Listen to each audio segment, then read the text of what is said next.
Good morning! Welcome back to my channel, Elsa Cordero. Ayan guys, yung garden namin na may kamatis. Ayan na yung kamatis kong unang tinanim. Ayan, may bunga na siya. Ayan, malaki na yung bunga. Ayan guys, lalaki na yung bunga ng kamatis ko. Ayan, malapit na ito matikman. Ayan, may patola. Ayan, ang lapad ng garden namin guys, ang lapad-lapad. Ayan, may sitaw. Ayan, may alugbati. Ayan yung kahay kubo ko doon. At saka yung mga bibis ko, andoon sila. Pag nasa bahay ka, natatanaw mo itong garden namin. Ayan guys, ito yung buhay ko dito sa Pilipinas. Ayan, yung sitaw ko. Ayan, may bagong paano ako. Ayan, sunod na naman yan. Ayan, lalagyan namin ng akyatan.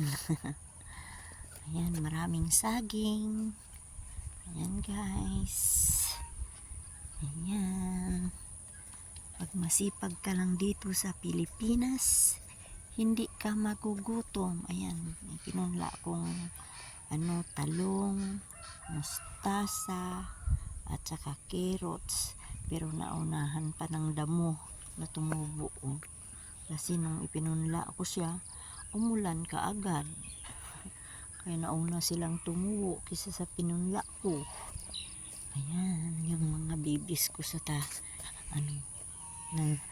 nanginginain sila. Yung mga bibis ko nanginginain sila ng ayan. Tapos mayroong yung pabo. Tsaka mayroon din akong gabi guys, Ayan, may gabi din akong tanim. Ayan, kaya pag masipag ka lang dito, hindi ka magugutom.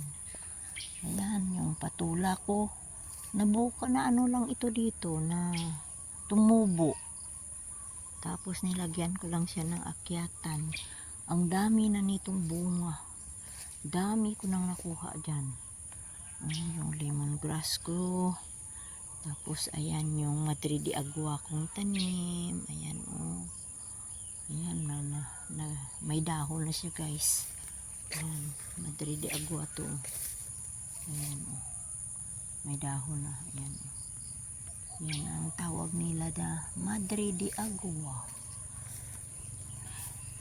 Ayan, tapos yung sitaw ko na pinagkunan ko ng binhi, ito guys, dalawang puno lang ito, pero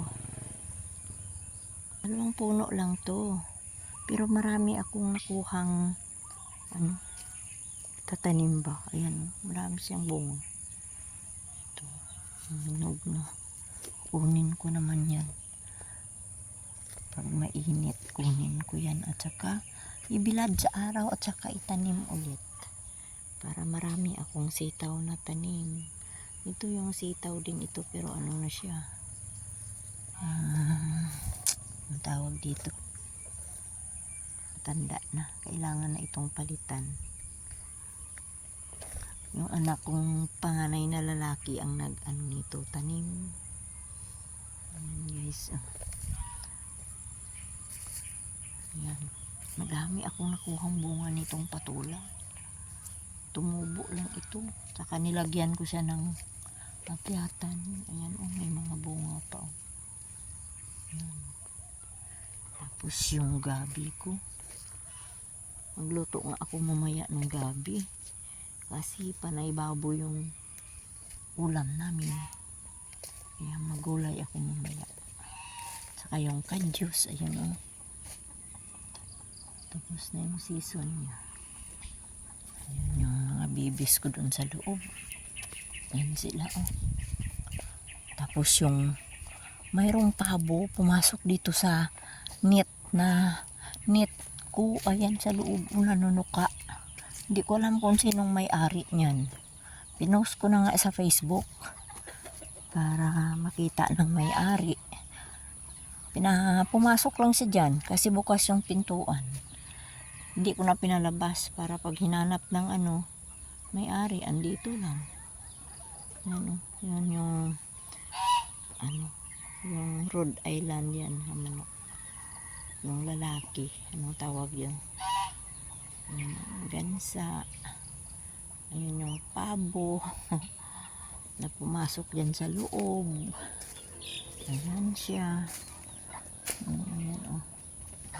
Ayan, anong gagawin mo? Ha? Anong gagawin mo? Bakit tumakbo ka papunta sa akin? Ayun, mayroon doon na sa loob naglilimlim. Yung mga bibis ko na maliliit andoon din sa loob, guys. Ayan sila. Ayan, nasa kulungan. Ayan,